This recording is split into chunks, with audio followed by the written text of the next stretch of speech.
ভগবান শ্রীকৃষ্ণ কিভাবে তার দাদা বলরামের অহংকার ভেঙেছিল। একবার বলরামজি বিশালকায় বানররাজ দুদিকও এক ঘুষিতে মেরে ফেলে।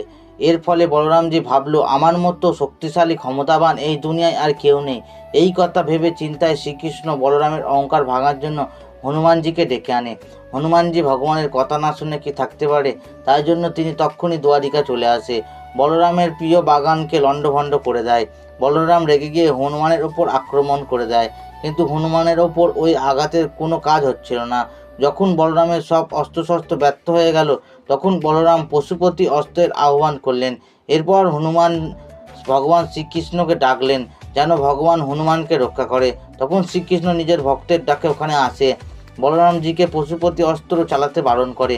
এরপর ভগবান শ্রীকৃষ্ণ বলরামকে বলে, এই মহাবীর আর কেউ নয়, চিরঞ্জীবী হনুমান। এরপর বলরামের আগের জন্মের কথা সব মনে পড়ে যায়। তারপর হনুমানজিকে জড়িয়ে ধরে।